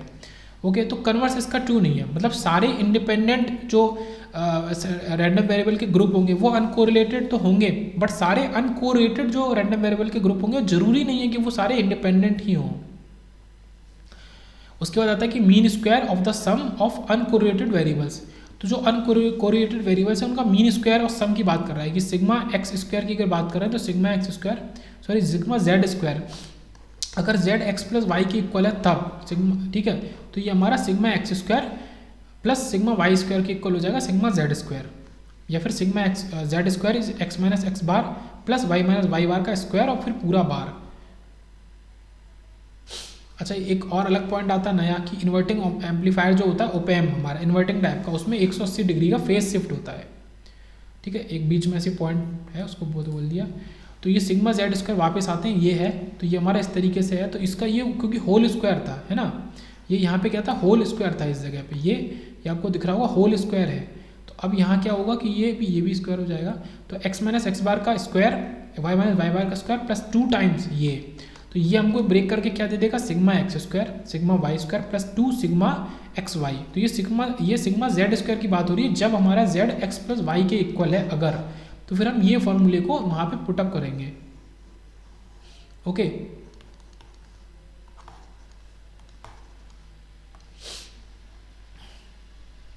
फिर बात करते हैं सम ऑफ रैंडम वेरिएबल्स। तो अगर जेड एक्स प्लस वाई के इक्वल है, या फिर बोलें तो वाई जेड माइनस एक्स के इक्वल है, इससे ये हमने बना लिया। तो सम की बात कर रहे हैं कि एफ ऑफ जेड जेड, तो ये हमारा पी एक्स वाई, ठीक है, डी वाई डी एक्स के रिगार्डिंग ये लिमिट है। तो एक तो माइनस इन्फिनिटी से इन्फिनिटी, दूसरा जो हमने ये निकाला है कि y equal to z minus x, मतलब y equal to minus infinity से जेड माइनस एक्स तक हम इसको इंटीग्रेट कर देंगे। तो एक लिमिट तो ये माइनस इन्फिनिटी से इन्फिनिटी तक ही है डी एक्स की, दूसरी हमारा माइनस इन्फिनिटी से जेड माइनस एक्स हो गई, क्योंकि z equal to x plus y equal to z minus x. तो इसको यहाँ रख के हम डी वाई के रिस्पेक्ट में इसको इंटीग्रेट कर देंगे, तो ये सम ऑफ रैंडम वेरिएबल्स हो जाएगा हमारा। अब एक थ्योरम आती है, अब ये थ्योरम भी हमारा एमसीक्यू के हिसाब से सही है कि under certain conditions the sum of a large number of independent random variable are becomes Gaussian random variable. तो क्या है कि सम जो है, अगर बहुत सारे large number of independent random variable है वो उनको मिला दें तो उनका सम हमें गॉसियन रैंडम वेरिएबल दे देगा, independent of the probability density of the variables that is added. वो उसकी जो पीडीएफ होगा, जितने भी हमने जैसे एक्स है, वाई है, जेड है, डब्ल्यू है, इनकी जो खुद की पीडीएफ है वो उससे इंडिपेंडेंट होगा। This very important statement of this trend is popularly known as central limit theorem. तो यही हमारा सेंट्रल लिमिट थ्योरम होता है, मतलब वो ये कह रहा है कि ये जो एक्स वाई जेड है, डब्ल्यू है, इनकी जो क्या है प्रोबेबिलिटी डेंसिटीज हैं, वो जो गॉसियन रैंडम वेरिएबल बना उनकी प्रोबेबिलिटी डेंसिटी से वो इंडिपेंडेंट है। और ये दी किसने थी, ये A de Moivre in the early 1700 में इन्होंने ये दिया था। Central limit theorem for sample mean बात करते हैं, इसमें कुछ ऐसा तो है नहीं, हमारा काम है थ्योरी देखना, तो इसमें ऐसा तो कुछ है नहीं, ठीक है। अब तो खिंच रहा है, मेन इजी चीज़ें पहले सब हो गई। सेंट्रल लिमिट थ्योरम ये कहती है कि बहुत सारे लार्ज नंबर ऑफ अगर इंडिपेंडेंट रैंडम वेरिएबल को आप जोड़ोगे तो उनका जो जोड़ के इसका जो सम होगा वो गॉसियन रैंडम वेरिएबल बन जाएगा एक तरीके का, और वो उनके इंडिविजुअल प्रोबेबिलिटी डेंसिटीज से इंडिपेंडेंट होगा। ओके, तो the central limit theorem yields an explanation for the well known fact that many random variables in the practical experiment are approximately Gaussian. तो ये ही लिमिट सेंट्रल लिमिट थ्योरम ही हमें ऐसा explanation देती है, ये हमें बताती है कि बहुत सारे जो हमारी रैंडम वेरिएबल्स होते हैं प्रैक्टिकल एक्सपेरिमेंट में वो गॉसियन क्यों होते हैं, तो ये हमें बताती है। उसके बाद आते हैं रैंडम प्रोसेस पे। ओके, रैंडम वेरिएबल यहाँ पूरा निपटा। तो रैंडम प्रोसेस क्या होता है, let there be an random experiment e having outcome lambda from the sample space s. तो एक रैंडम एक्सपेरिमेंट हमने किया है ई, जिसका सैम्पल स्पेस एस से, उससे एक आउटकम निकला जो कि है लैम्डा। तो लैम्डा उस जो भी आउटकम निकला वो पूरे उस सैम्पल स्पेस के अंदर से ही आएगा, है ना। जैसे हमने डाइस को उछाला तो उसमें से 1 2 3 4 5 6 में से कुछ भी आया, 2 आया, तो वो 2 उस 1 2 3 4 5 6 के अंदर से ही निकला, उसके सैम्पल स्पेस में से ही निकला। Okay, if this outcome lambda is associated with time then a function of lambda and time t is form. तो फिर ये लैम्डा अगर टाइम पे डिपेंड कर रहा है तो इस लैम्डा और टी का एक फंक्शन बन जाएगा, उस फंक्शन को हम कहते हैं x of lambda comma t, then the function x of lambda comma t, इसी को हम क्या कहते हैं, रैंडम प्रोसेस। तो एक जो आउटकम निकला लैम्डा और वो टाइम पे डिपेंड कर रहा है और उन्हीं का एक फंक्शन बन गया x, capital x lambda comma t, तो उसी को हम बोल रहे हैं random process. Hence when any random experiment E is given a time dimension, then each outcome appears at some certain time and the random experiment will be converted to random process। तो वही कहना चाह रहा है कि अगर कोई भी रैंडम एक्सपेरिमेंट है उसको आपने, ठीक है मैं यहाँ लिखता हूँ, रैंडम एक्सपेरिमेंट को अगर आपने टाइम से जोड़ दिया प्लस टाइम, तो वो आपका रैंडम क्या बन गया, प्रोसेस बन गया। तो रैंडम प्रोसेस बनाने के लिए आपको एक रैंडम एक्सपेरिमेंट को एक टाइम के संग जोड़ना पड़ता है, आपको रिलेशन बताना पड़ता है कि इस टाइम पे ये आउटकम निकला है, इस टाइम पे ये आउटकम निकलेगा, तो उस हिसाब से फिर ये आया कि our random process is a function of 2 variables lambda and t. ये तुमने देख लिया कि 2 वेरिएबल का हमारा फंक्शन है। ओके, फिर आता है कि this function is known as sample function whereas the collection of all sample function is called an ensemble. तो ये काफ़ी अच्छा MCQ है, ठीक है। एनसेम्बल, ये आपका पूछा जा सकता है कि बहुत सारे सैम्पल फंक्शंस का एक कलेक्शन अगर करोगे तो उसको आप एनसेम्बल बोलोगे।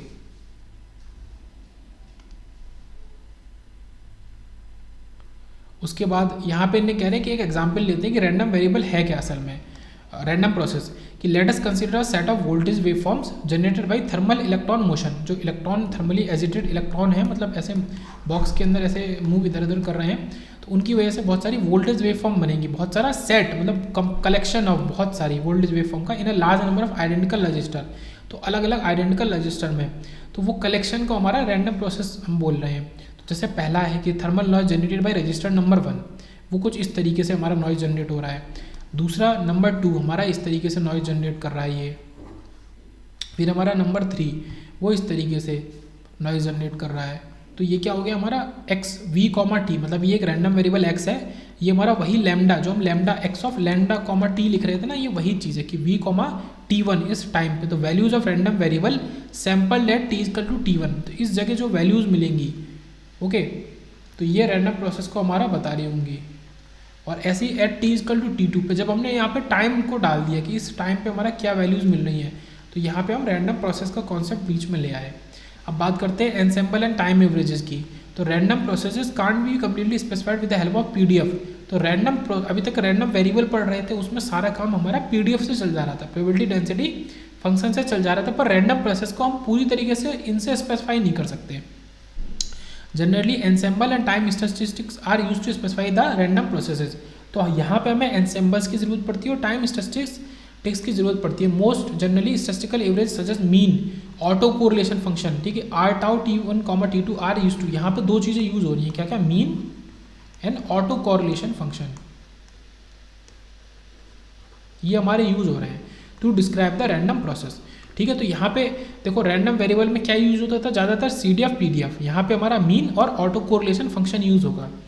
एनसेम्बल एवरेज की बात करते हैं कि in case of ensemble average the average is taken of the ensemble over the ensemble of waveform, मतलब कलेक्शन ऑफ वेवफॉर्म पे हमने एक एवरेज ले लिया, मतलब हमने 10 वेवफॉर्म ली और उन 10 वेवफॉर्म का एक एवरेज उठा लिया, कीपिंग द टाइम कांस्टेंट और फिक्स, और टाइम को कांस्टेंट और फिक्स रखा। मतलब मैंने क्या बोला कि 10 वेवफॉर्म है, मैंने टाइम लिया मान लो t इक्वल टू 5 सेकंड पे, तो t इक्वल टू 5 सेकंड पे फिक्स करके कि उन 10 वेवफॉर्म में क्या क्या वैल्यूज आ रही थी उनका मैंने एवरेज ले लिया अगर, तो वो हमारा कहलाएगा एनसेम्बल एवरेज।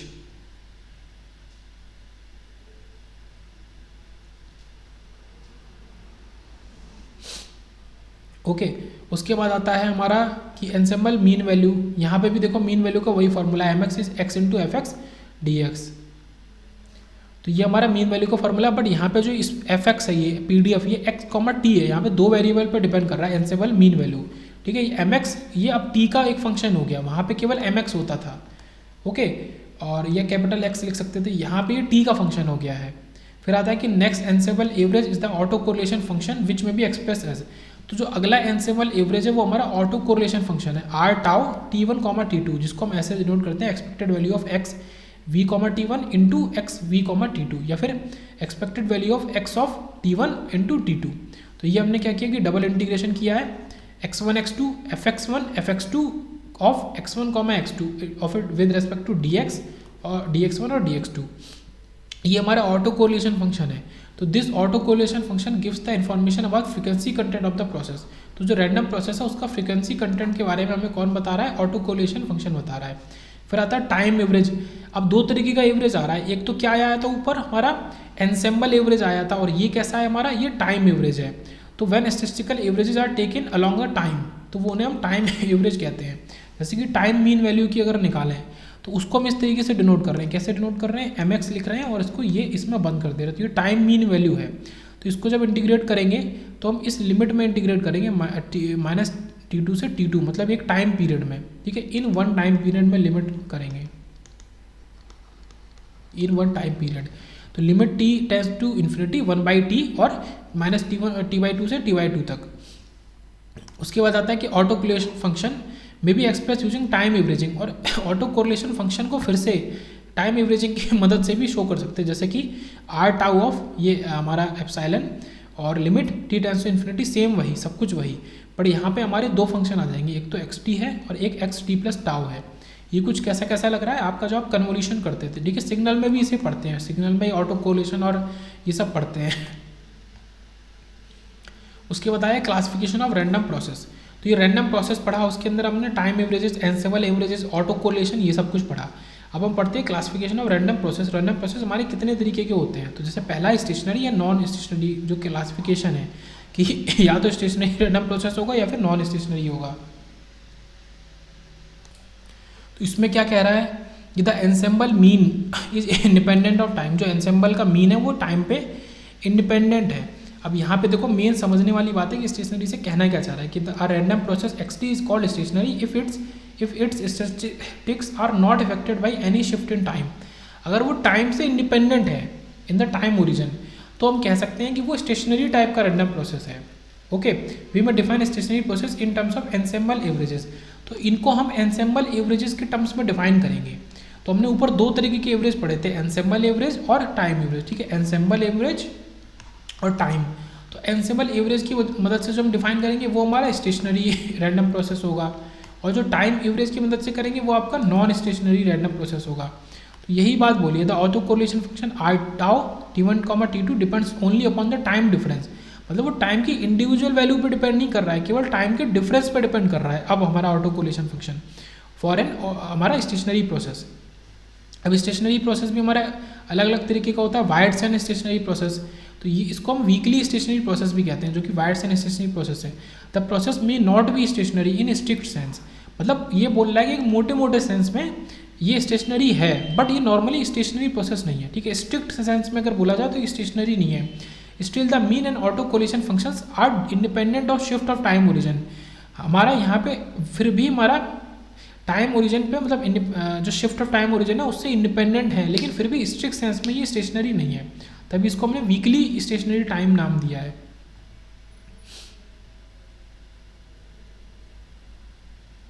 और ये एक बढ़िया इंपॉर्टेंट बात बोल रहा है कि सारे के सारे process, all the process in practice में सारे ही प्रोसेस हमारे नॉन स्टेशनरी ही होते हैं। ऐसा क्यों? Since every process has some start and some end, कोई भी प्रोसेस कभी भी हमारा हमेशा चलती नहीं रहती है ना, कभी वो शुरू हुई है और कभी वो ख़त्म होगी, तो वो टाइम पे तो डिपेंड कर रही है। तो नॉर्मली देखा जाए प्रैक्टिस में तो सारे के सारे प्रोसेस हमारा नॉन स्टेशनरी ही होते हैं, but the process may appear stationary over a certain period of time. लेकिन अगर एक टर्म पीरियड ऑफ टाइम ले लें, मतलब जैसे कि प्रोसेस तो हमारा नॉर्मली यहाँ से शुरू हुई और यहाँ पे ख़त्म होगी, बट अगर हम देखना चाहें तो इस बीच में वो प्रोसेस आपको दिखने के लिए स्टेशनरी लग सकती है, बट ओवरऑल वो प्रोसेस आपका स्टेशनरी नहीं नॉन स्टेशनरी ही है।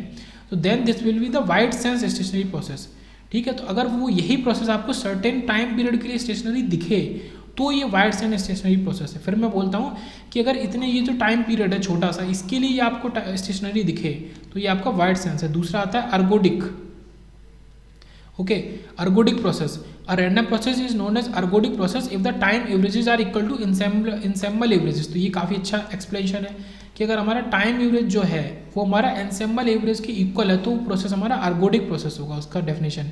तो mx सिंपल और ये हमारा ये टाइम एवरेज, ठीक है, इस तरीके से, तो ये एक दूसरे के इक्वल है अगर, ओके, तो ये हमारा अर्गोडिक प्रोसेस होगा। फिर यहाँ पे एक पॉइंट है कि this means that a single sample function represents an entire random process. तो एक सिंगल सैंपल फंक्शन अगर लेते हैं तो वो अपने आप में एक पूरा इंटायर रैंडम प्रोसेस शो करता है। फिर आता है गॉसियन प्रोसेस, ओके। तो गॉसियन प्रोसेस में देखते हैं क्या कह रहा है कि if the random variable y is a Gaussian distributed random variable. अब यहाँ पे जो रैंडम वेरिएबल हमने लिया है y, वो ही अपने आप में एक गॉसियन डिस्ट्रीब्यूटेड रैंडम वेरिएबल है, मतलब पहले से डिफाइन कर दिया कि हम गॉसियन टाइप का रैंडम वेरिएबल ले रहे हैं। तो यहाँ पे जो रैंडम टाइप की प्रोसेस बनेगी उस रैंडम प्रोसेस को हम क्या कहेंगे? गॉसियन प्रोसेस कहेंगे। पर इसके लिए कंडीशन क्या है कि हमारा जो रैंडम वेरिएबल है वो गॉसियन टाइप का, गॉसियन डिस्ट्रीब्यूटेड रैंडम वेरिएबल हो, जैसा कि ये इसकी टर्म है। उसके बाद बात करते हैं सम ऑफ रैंडम प्रोसेस। तो let us consider two wide sense stationary process, ठीक है, दो वाइड सेन स्टेशनरी प्रोसेस लेते हैं। तो xt and yt will zero mean, उनके मीन जीरो है, okay. The sum of random processes is another random process, मतलब इनका जब हम सम करेंगे ना तो एक और रैंडम प्रोसेस बन जाएगा नया, जो कि zt है। देखो ये तो एक नया रैंडम प्रोसेस बन गया जो कि zt के इक्वल है।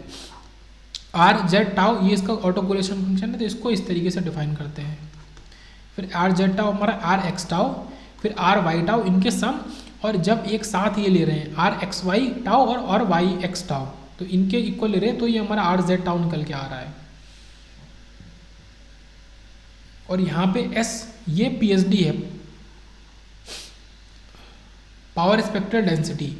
एस मतलब ये जो एस जेड ओमेगा ये हमारा क्या है, पीएसडी है, पावर स्पेक्ट्रल डेंसिटी। अभी आगे पढ़ेंगे, ये पीएसडी के इक्वल है। तो ये किसके इक्वल होगा, इस तरीके जैसे ऑटो कोरिलेशन फंक्शन बना ऐसे ये कि s x omega s y omega और एस एक्स वाई ओमेगा और एस वाई एक्स ओमेगा। तो यहाँ पे कहा जा रहा है कि जो पीएसडी है टोटल वो इनकी इंडिविजुअल पीएसडी के सम के इक्वल होता है। मतलब जैसे कोरिलेशन भी हमारा इंडिविजुअल कोरिलेशन के सम के, ऑटो कोरिलेशन मतलब ऑटो कोरिलेशन हमारा इंडिविजुअल ऑटो कोरिलेशन के सम के इक्वल है, ऐसे ही पीएसडी हमारी जेड की जो इंडिविजुअल पीएसडी है उनके सम के इक्वल है।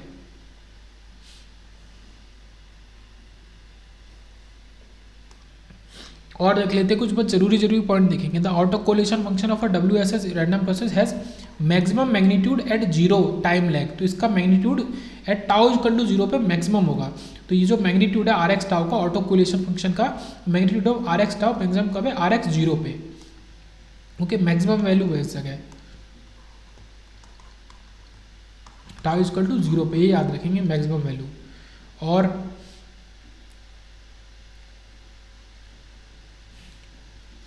अगर ग्राफ से देखना है तो हमारा ये जितना नैरो है, ठीक है, उतना ही फास्ट प्रोसेस है, ये याद रखेंगे। और जितना हमारा ये क्या है वाइड है उतना ही हमारा स्लो प्रोसेस है। ग्राफ से देख के तुरंत बता सकते हैं। अब ये तो ऑटो कोरिलेशन देखा था जब हमने क्या निकाला था, आर एक्स टाउ। ओके, या और इसको स्पेसिफिकली बोल सकते हैं आर एक्स एक्स टाउ। अब हम क्रॉस कोरिलेशन फंक्शन निकालेंगे तो आर एक्स वाई और टी कॉमा यू इस तरीके से निकालेंगे। ये एक्स वाई का ऑटो कोरिलेशन है और वाई एक्स का टी कॉमा यू के फॉर्म में। तो एक फंक्शन एक्स टी होगा, एक वाई यू पे डिपेंड करेगा, या फिर वाई टी पे डिपेंड करेगा, एक्स यू पे डिपेंड करेगा। ठीक है, auto correlation function is determined for a single random process, but at the same time cross correlation function is determined for two random processes. और इसकी प्रॉपर्टीज, ये properties important है। देखो ये हम क्या पढ़ रहे हैं, क्रॉस कोरिलेशन, इसकी प्रॉपर्टीज इंपॉर्टेंट है। Cross correlation function is not an even function, ये इवन फंक्शन नहीं होता है of tau like an auto correlation function. Auto correlation function even function था, बट इसमें एक सिमेट्री रिलेशन होता है कि R X Y tau is R Y X of minus tau. ये एक दूसरे के इक्वल होगा, बट टाउ यहाँ पे माइनस टाउ हो जाना चाहिए। तो ये इवन फंक्शन नहीं होता जैसा कि हमारा एक ऑटो कोरिलेशन फंक्शन होता है, बट एक क्रॉस कोरिलेशन फंक्शन हमारा एक सिमेट्री को फॉलो करता है, जो कि ये हमें दिया हुआ है रिलेशन। फिर क्या कह रहा है, two random processes x t and y t are set to be incoherent और orthogonal if cross correlation of x t and y t zero. तो देखो यहाँ से दो चीज़ निकल के आई, हमारा इनकोहेरेंट और हमारा ऑर्थोगोनल। अगर एक्स और वाई मतलब जो हमारे रैंडम प्रोसेस हैं दो अलग अलग एक्स और वाई, वो ये होंगे, मतलब वो इनकोहेरेंट होंगे और ऑर्थोगोनल होंगे अगर हमारा उनका जो क्रॉस कोरिलेशन है वो हमारा जीरो हो जाए। ठीक है, आर एक्स वाई टाउ अगर जीरो हो जाए तो एक प्रॉपर्टी ये काफ़ी अच्छी है। अगर वो दोनों नॉन कोरिलेटेड है, if the two random processes are set to be non correlated, ठीक है, इफ देयर क्रॉस कोरिलेशन जो है वो equal to multiplication of mean values के इक्वल है। मतलब उसका क्रॉस कोरिलेशन कैसा है, एक्सपेक्टेड वैल्यू ऑफ एक्स और एक्सपेक्टेड वैल्यू ऑफ वाई के प्रोडक्ट के इक्वल है, तो वो हमारा कैसे हो गए, नॉन कोरिलेटेड हो गए। फिर आता है स्पेक्ट्रल डेंसिटीज। तो spectral densities are used to represent random process in frequency domain. अगर हमें रैंडम प्रोसेस को फ्रीक्वेंसी डोमेन में एक्सप्रेस करना पड़े, है ना, तो हम यूज़ करते हैं स्पेक्ट्रल डेंसिटीज को, frequency domain description of random process. ठीक है, तो पहला हमारा है पीएसडी, पावर स्पेक्ट्रल डेंसिटी। तो ये क्या कर रहा है, जो रैंडम प्रोसेस है उनको हम फ्रीक्वेंसी डोमेन में इसकी मदद से एक्सप्रेस कर पाएंगे। तो पीएसडी को मैंने पहले भी बताया कि एस, कैपिटल एस, एक्स और ओमेगा के फॉर्म में लिखते हैं। तो S x omega of a WSS wide sense stationary process में भी डिफाइंड एज, ठीक है, फोरियर ट्रांसफॉर्म ऑफ हमारा जो ये क्या है correlation, okay, auto correlation R x tau. तो जो ऑटो कोरिलेशन है अगर उसका फोरियर ट्रांसफॉर्म कर दोगे, देखो ये लिखा है, we can say that the Fourier transform of auto correlation function R x tau of a random process X T is called the power spectral density. तो आप इसका आर एक्स टाउ जो है ऑटो कोरिलेशन फंक्शन, अगर आप उसका Fourier transform कर दोगे तो वो आपका पीएसडी बन जाएगा। ये फॉर्मूला है आर एक्स टाउ का इंटीग्रेशन और मल्टीप्लाई उसमें e raise to minus j omega t, ये फोरियर ट्रांसफॉर्म निकलने का फॉर्मूला है सीधा सा। ओके, तो ये जो इक्वेशन है, ठीक है, इक्वेशन 4.147, ये जो इक्वेशन है ये वाली, ये किसने बनाई थी? Was initially developed by Albert Einstein, later is was developed by N Wiener and Khinchin, ठीक है। तो पहले अल्बर्ट आइंस्टाइन ने बनाया था, फिर ये वीनर और केनचाइन ने मिलकर इसको और डेवलप किया। Hence this equation is known as Einstein Wiener Khinchin equation, EW equation, ठीक है। तो बहुत ज़्यादा मोस्ट इंपॉर्टेंट MCQ के लिए मटीरियल आ गया है आपका कि EW इक्वेशन क्या है। तो आइंस्टाइन वीनर केनचाइन इक्वेशन है। कौन सी इक्वेशन? जब आप एक ऑटो कोरिलेशन का फोरियर ट्रांसफॉर्म करते हो तो वो आपको पावर स्पेक्ट्रल डेंसिटी दे देता है। तो ये इक्वेशन आपका एल्बर्ट आइंस्टाइन मतलब आइंस्टाइन वीनर केनचाइन इक्वेशन है। ओके, इसी तरीके से क्रॉस पावर स्पेक्ट्रल डेंसिटी भी निकल आता है जब आप SXY निकालते हो, ठीक है। तो SXY ओमेगा मतलब फोरियर ट्रांसफॉर्म ऑफ आपका क्रॉस कोरिलेशन। तो जब आप ऑटो कोरिलेशन का करोगे तो वो केवल PSD देगा, जब आप क्रॉस कोरिलेशन का आप फोरियर ट्रांसफॉर्म कर दोगे तो वो आपको क्या दे देगा? क्रॉस पावर स्पेक्ट्रल डेंसिटी दे देगा। तो integration of -∞ RX y tau और ये हमारा e⁻⁻j⍵t जो कि फोरियर ट्रांसफॉर्म के लिए हम करते हैं। और ये भी वही प्रॉपर्टी शो करता है कि RX tau is RX minus tau के इक्वल है, ठीक है। Power spectral density of random process is a real function of frequency omega. तो ये रियल फंक्शन होता है फ्रीक्वेंसी ओमेगा का। और XT इज एन हमारा even function of frequency omega. तो XT हमारा power spectral density of random process जो है वो इवन फंक्शन भी है। और power spectral density of random process XT is a non negative function of omega, और ये नॉन नेगेटिव भी है। मतलब ये एक तो इवन भी है और ये हमारा ग्रेटर देन 0 भी है और फंक्शन ऑफ ओमेगा भी है, ठीक है। रियल फंक्शन ऑफ ओमेगा भी है। 3 प्रॉपर्टी हैं। ये जो हमारा पावर स्पेक्ट्रल डेंसिटी है ये रियल फंक्शन ऑफ ओमेगा है, ये इवन है और ये नॉन नेगेटिव है। इसी तरीके से हमारा ये तो पावर था। अब आया एनर्जी स्पेक्ट्रल डेंसिटी जो कि होती है ESD। The energy spectral density psi xx may be defined as a measure of density of energy contained in the random process।